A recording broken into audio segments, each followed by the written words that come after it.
How much money do you really need to live in Portugal in 2026? Not coffee prices, not one lucky rent deal someone found 5 years ago.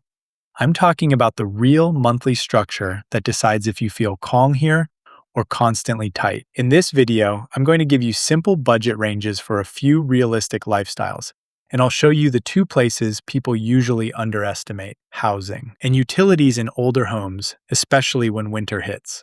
And there's one more part almost nobody budgets properly: the first months, when costs do not behave like a normal month. So stay with me, because by the end, you'll be able to say, clearly, this works for my lifestyle, or this is too tight for comfort.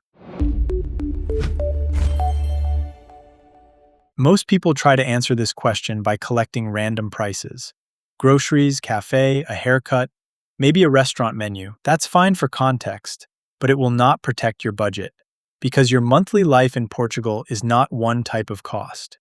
It's 4 different buckets. Bucket 1, fixed costs: rent, internet, phone, subscriptions.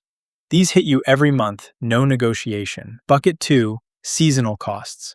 This is the Portugal surprise for a lot of people. Not because the country is freezing, but because many homes were not built for comfortable indoor winters. And that's something I still don't understand to this day. But moving on, so your winter electricity can behave like a different country. Bucket 3, lifestyle costs. This is where 2 people can live in the same city and spend completely different amounts: gym, eating out, delivery, hobbies, taxis, weekend trips. And bucket 4 is the one that breaks plans: one-time setup costs, deposits, furniture, replacing something that was missing, admin tasks that cost little by little, then add up. In a minute, I'm going to give you simple monthly budget ranges based on real lifestyles. But first, we need to build the structure, or the numbers will mislead you. And if you want the order these steps usually happen in: housing, documents, healthcare, and the first week's setup, I have a free checklist linked in the description. It's just there so you do not have to guess. If you remember one thing from this video, remember this: housing is the lever. Not because Portugal is the most expensive place ever, but because rent is the one cost that can silently eat your flexibility. Let me give you my real example.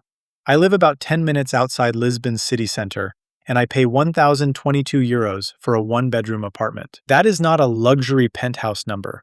It's a normal, modern reality around the Lisbon area in 2026.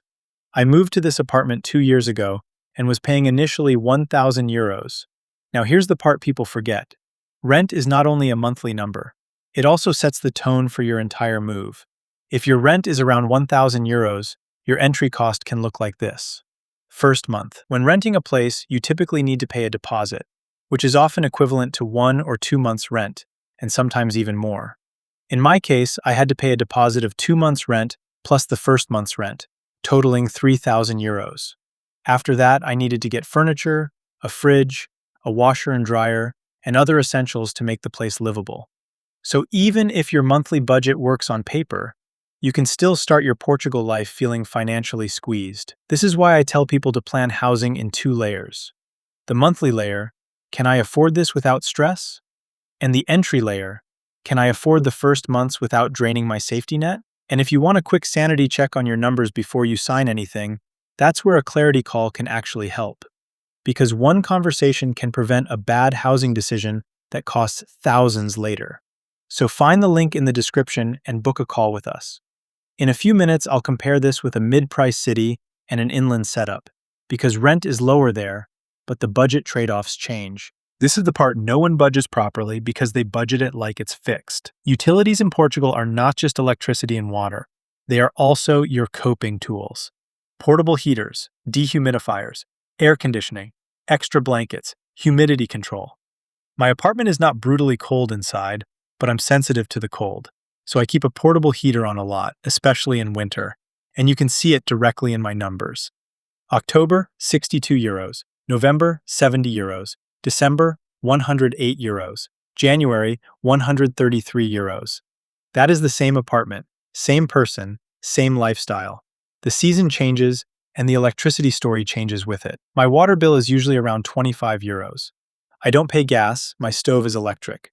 My internet and phone bundle is 58 euros, and that includes a very high home connection, plus 100 gigabytes on my phone, plus extra lines. And then there are lifestyle utilities people forget to count as monthly reality. For example, my gym is €150 because it's a high-end gym inside a hotel with sauna and extra facilities. Most people will not choose that, but it's a perfect example of why budgets vary wildly. Here's the rule. Do not budget utilities as one clean number. Budget a range, a normal month range, and a winter range. I'm going to show you realistic monthly budget ranges for different lifestyles, and I'll explain the buffer number that keeps you calm when the month is not perfect. Transport is one of the few areas where Portugal can still feel surprisingly manageable, if your location fits your life. If you live central in Lisbon or Porto, you can often survive with public transport and walking. That keeps your monthly costs predictable. But once you live outside the center, or you want more freedom, a car becomes the quiet budget change. Because car costs are not just fuel. Fuel, insurance, maintenance, tolls, inspections, parking. In my case, I do have a car. To fill it up is about €70, but I'm also home most of the time, so I can go several days without driving. So my fuel cost is not a fixed monthly number. It depends on the month. And that right there is the pattern you should copy. If you drive daily, you budget fuel as a monthly line. If you drive occasionally, you budget it as a flexible line, and you still plan for the car's fixed costs in the background. This is also why two people can live 10 minutes from the city and have completely different budgets. One uses public transport every day and never touches a car. The other needs the car for work, kids, or errands, and the budget behaves differently. Now I'm going to give you realistic monthly ranges, and I'll include both structures, with and without a car, so you can match it to your life. Now we get to the part you actually came for. How much money do you need per month in 2026? I'm telling you ranges, not one perfect number, because Portugal punishes people who budget too tightly. Scenario A, single person near Lisbon, one bedroom, calm but intentional lifestyle. This is basically my structure. Rent, around €1,000 to €1,200, depending on area and timing. Utilities, budget a range, €60 to €140, depending on season and heating habits. Water, €20 to €35 is common. Internet and phone, €35 to €70, depending on package. Groceries, €250 to €600, depending on diet and eating out. Transport, if you drive occasionally, fuel may be low some months, but you still carry car-related costs. If you want calm, you do not build this budget at the minimum end. You build it with room. A realistic monthly range for this lifestyle is often €1,800 to €2,600. Lower end is tighter, upper end gives breathing room. Scenario B, single person in a mid-priced city or inland area. Here rent drops, but trade-offs appear. Rent, €650 to €950, depending on location and quality. Utilities can still spike in winter, especially in older homes. Transport often shifts from pass to car, so your total can drop, but not always as much as people expect, because the structure changes. A realistic monthly range here is often €1,400 to €2,000, depending on car need and rent. Scenario C, retired couple renting, comfortable lifestyle, no luxury. Most retirees are not trying to live like students.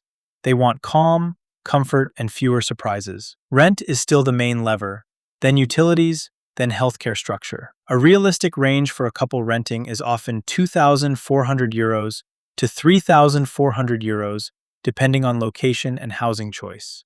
Scenario D, family of 4 renting. This is the hardest one because housing plus groceries plus transport adds up fast. If you are renting in Lisbon, Porto, or popular Algarve areas, the math can get heavy quickly. In mid-priced or inland areas, it can be more manageable, but car needs can rise. A realistic range for a family of 4 renting is often €3,000 to €4,500, mostly driven by rent and childcare or school-related costs. And that brings us to the most important part of the entire video, the buffer. Here's the mistake I see constantly. People ask, what is the minimum amount I can survive on? That is the wrong question. The right question is, what amount lets me live here without stress when a normal month becomes a weird month? Because weird months happen all the time. Winter hits and electricity spikes. You need new tires, a medical visit, a document fee, a small trip you did not plan. If your budget works only on a perfect month, you will feel squeezed, even if Portugal is technically affordable. So here is the buffer rule I recommend for 2026. If you are single, aim for at least €200 to €400 of breathing room after your essentials. If you are a couple, aim for €400 to €800. If you have kids, your buffer usually needs to be higher because kids create surprise costs constantly. This is not pessimism. This is what keeps you calm, especially during the first year. And speaking of the first year, the next section is the part that catches most people off guard, the first 60 to 90 days. This is where a lot of budgets quietly break, even when the monthly math looked fine. Because the first months in Portugal do not behave like a normal month. Most people think they need a monthly number: rent, utilities, groceries, transport, done. But the first 60 to 90 days usually come with front-loaded costs that hit fast. Housing deposits, first month, sometimes extra months up front. Then the basic setup costs that nobody wants to talk about. Even if a place is furnished, it can still mean you need essentials immediately: a heater, a dehumidifier, kitchen basics, bedding, small fixes.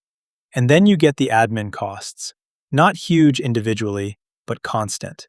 Finanças, NIF, IMA, sometimes translations or document certifications, depending on your situation. None of this means Portugal is uniquely expensive. It just means the beginning requires more cash than people expect. So when you ask, how much money do I need? You need two answers: monthly budget and a landing fund. A landing fund is what stops you from starting your new life already stressed. In the next section, I'm going to talk about healthcare budgeting because this is where expectations get people into trouble. Not the cost, the timing. Healthcare is one of the most misunderstood parts of Portugal planning.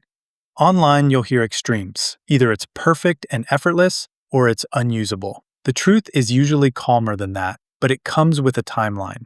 SNS is affordable once you are registered and you have your UTENT number. That part is often fine. What surprises people is the waiting. Appointments can take time, specialists can take time, and the process will not always move at the speed you're used to.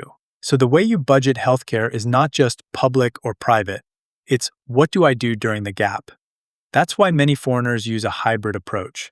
Public as the base, private when timing matters, especially early on. And if you're still in that early phase before everything is set up, having reliable international health or travel coverage can take pressure off. If it fits your situation, I'll leave a resource in the description. The important point is this: people feel disappointed not because healthcare is impossible, but because they expected it to work exactly like back home. Next, I'll show you how to use cost of living info without letting it mislead you, because this is where people either get stuck or they make clean decisions. So how should you actually use prices when you're planning? Here's the mistake. People collect 10 small prices and they feel safe. Coffee, groceries, restaurants, and they think they understand Portugal. But the big costs decide your reality, not the small ones. So this is the simple planning method I recommend. Step 1. Pick the housing lane: Lisbon, Porto, Algarve, or a mid-priced area. Then choose a rent range you can live with, not a best-case number. Step 2. Decide your transport structure. Are you living like a walking and public transport person, or are you a car person? Because that changes everything. Step 3. Budget utilities as 2 seasons: a normal month range and a winter range. If you use a heater a lot like I do, you plan for that, and you stop being surprised by it. Step 4. Add a buffer. Not a tiny one. A real buffer that lets you stay calm when the month is not perfect. Step 5. Set a landing fund for the first 60 to 90 days. Because deposits and setup costs are where stress shows up fast. When you do this, the question changes. It's no longer, is Portugal cheap? It becomes, does this structure fit my lifestyle? And that is the only question that matters. If you are watching videos to plan this move, I want to save you time. Stop comparing the small prices like they are the decision. Coffee, croissants, tomatoes. Those can make Portugal feel cheaper, and that can be true. But that is not what decides if your life works here. Here is what you should compare instead. Housing lane: how close you are to the center. how the home behaves in winter, how often you will need a heater or a dehumidifier or air conditioning. Transport structure. Can you realistically live without a car, or are you going to need one? Do you get anxious or stressed when public transport is full? Healthcare access timing, not just the cost, the waiting and the process. Landing fund reality. Can you handle the first 60 to 90 days without draining your account? When you compare the right things, Portugal becomes easier to judge. Not emotional, not confusing, clear. And one more thing, do not compare your plan to a random person online. Compare it to your lifestyle. A person who is out every night will tell you Portugal is expensive. A person who cooks at home and chooses their housing lane carefully will tell you it is manageable. Both can be telling the truth.